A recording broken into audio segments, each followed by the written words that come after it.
మన బిజినెస్ మంచిగా నడవాలి. మనం పెట్టి మా అంటే ఒక 10 రోజులైంది. వచ్చావా? ఏంటి తమ్ముడు ఏమైంది? మనము బిజినెస్ ఇప్పుడు స్టార్ట్ చేయాలి. రెస్టారెంట్ నుంచి ఎవరు రావట్లేదు ఏంటి? ఏం జనాలు బిజినెస్ అన్నా? ఫుడ్ బిజినెస్ తమ్ముడు. కస్టమర్ లేరన్నా. కస్టమర్ లేరని కాదు, తెప్పియాలి. నీకు ఊరికే ₹1,00,000 ఇవ్వట్లే కదా. ₹1,00,000 ఇవ్వాలంటే మనం ఎంత కష్టపడాలి అన్న ఆగన్నా, నువ్వు మాట్లాడకు. పెద్ద కంపెనీలో ₹1,00,000 జీతం పెట్టుకొని నేను ఇక్కడికి వచ్చినా అన్న. నువ్వేదో పీక్తో పొడుస్తా అంటే అన్న. ఇప్పుడు ఏం చేసినావు అన్నా నువ్వు నన్ను? నేను ఇప్పుడు ఎట్లా చెప్తున్నానంటే, ఆ ₹1,00,000 జీతం కాస్త నీకు ఇస్తున్నా అంటే నువ్వు దానికోసం ఎంత కష్టపడాలి? మన కంపెనీని ఎంత పైకి నిలబెట్టాలి? అంత పైకి నువ్వు నిలబెట్టాలంటే నువ్వు ఎంత కష్టపడాలి? నా ఫస్ట్ ఆగన్నా. నేను నాతో ఏం మాట్లాడినావు అన్నా? ఏం మాట్లాడినా? ఇద్దరిది షేర్ రా, నీది 50 నాది 50 అన్నా. మరి నేను కూడా నీలాగా ఓనర్ కదా అన్నా.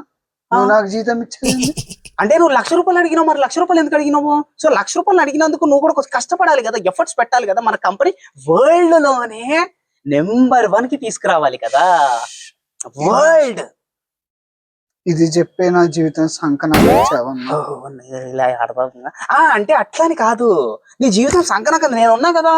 అన్నా నువ్వు ఉన్నావనే అన్నా నా బాధ అంతా. నన్ను వదిలేసి వచ్చావు కదా తమ్ముడు. మరి కష్టపడితేనే కదా. నేను నీతో కష్టపడతా అంటున్నా, నీకు డబ్బులు ఇస్తున్నా, నువ్వు చెయ్యాలి. ఒక చెఫ్ పట్టుకుని చేయించు సరే. కానీ మన చెఫ్ కంట ఒక గరిట కావాలంట. గరిటది గరిట ఏం కావాలి? గరిట తక్కువ అయిందంట. గరిటే కదా. ఉప్పు ఉందా? ఇదిగో అన్న గరిట. 1,00,000 అన్న. గరిట ఇస్తే 1,00,000 కామెడీ చేయకు తమ్ముడు. ఊరికే గరిట కావాలి. మన చెఫ్ కి వెళ్ళి ఇచ్చేసి రావాలి కదా. నేను ఒకసారి ఇచ్చేసి వస్తాను. ఇచ్చేసి వచ్చినా మాట్లాడతాను. వస్తున్నా. మన చెఫ్ కి ఇచ్చేసాను. అదంతా మంచిగా అయిపోయింది. ఇప్పుడు మనం ఏం చేద్దామంటే, ఉప్పు ఉందా అన్న? ఎవడున్నాడన్నా నువ్వు గరిటలు ఇయడానికి, ఉప్పు ఇయడానికి? మనుషులే లేరన్నా. ఈగలు పెడతావు అన్న అన్నం. నువ్వేం కాదు. ఆగన్నా ఊరికనే నువ్వు ఫిగర్ పడదు తమ్ముడు. మన రెస్టారెంట్ ని కంపెనీలా మార్చేది నాది. ఎన్నో కోట్లు సంపాదించేద్దాం. 1వ తారీఖు నేను ఈఎంఐలు కట్టుకోవాలన్నా. నీ ఈఎంఐకి నేను ఉన్నా కదా. ఇంకా 30 రోజులు ఉంది. 30 రోజులు కదా. నువ్వు ఆగా. నువ్వేం భయపడకు. నన్ను మాట్లాడినవన్నా. నాకు తెలుసు. చెప్పు తమ్ముడు, బాధపడకు. నీలో ఉన్న బాధ మొత్తం కక్కేద్దామని చూస్తున్నావు. అన్నా నాకు అర్థం కావట్లేదు. నీకు ₹1 సంపాదన లేదు. ఇంత రెస్టారెంట్ ఎలా పెడతా మరి? రూపాయి సంపాదన నన్ను మాట్లాడినవన్నా. ఈ ప్లేస్ నాకు సెట్ కాలేదు. నువ్వు సరిగ్గా తిక్కమక్క మాట్లాడుతున్నావు. నేను చాలా కన్ఫ్యూజ్ చేసేస్తున్నావు. ఆ ప్లేస్కి వెళ్దాం. అసలు నన్ను ఇక్కడ మాట్లాడిచ్చినావన్నా నువ్వు.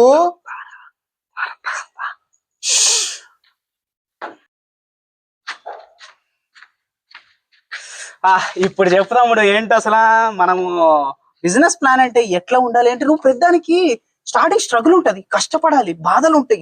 ఎన్నో అడ్డంకులు దాటినాడు గొప్పడవుతాడు. బిల్ గేట్స్ గొప్పడు ఎట్లా అయ్యాడు? సచిన్ టెండూల్కర్ ఎంత గొప్పవాడు, ఎన్నిసార్లు ఫెయిల్ అయితే అయ్యాడు. ఒక యాక్టర్ కష్టపడాలంటే ఎన్ని అయ్యాడు. సో మనకి టైం అనేది ఒకటి పడుతుంది తమ్ముడు. సో కష్టపడాలి. మన బిజినెస్ ఇప్పుడు ఆ స్టేజ్కి వెళ్ళాలి అంటే, ఏ స్టేజ్ కన్నా అంటే ఈగల నుంచి పందులు రావాలా? ఇట్లా ఇట్లా ఇట్లా లెగాలి. 1 2 3 4 5 5 అంతస్తులు కాదు, 100 అంతస్తులు పైకి వెళ్ళాలి. 100 నీ బొంద అన్నా, నీ బొంద. ఏం మాట్లాడుతున్నావు? అన్నతో మాట్లాడేది ఇదా? రెస్పెక్ట్ ఇస్తే నీకు 1,00,000 వస్తుంది తమ్ముడు. ఆగన్నా ఒక్క నిమిషం. ఏమైంది? ఎవరు ఫోన్ చేయలేదు తమ్ముడు? కింద పెట్టు. ఈఎంఐ వల్ల అన్నా. ఈఎంఐ వల్ల? చేద్దాం. చేసేద్దాం. 30 రోజులు టైం ఉంది కదా.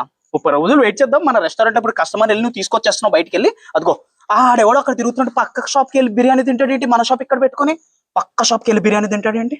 మన షాప్ ఇది. రమ్మని చెప్పండి. రే అని పిలువు. ఎట్లా పిలవాలన్నా? వాడి ఇష్టంగా వాడు పోయి వాడు బిర్యానీ వాడు తింటాడు, వాడు డబ్బులు పెట్టి. మన దాంట్లో అంత క్వాలిటీ ఉంటది,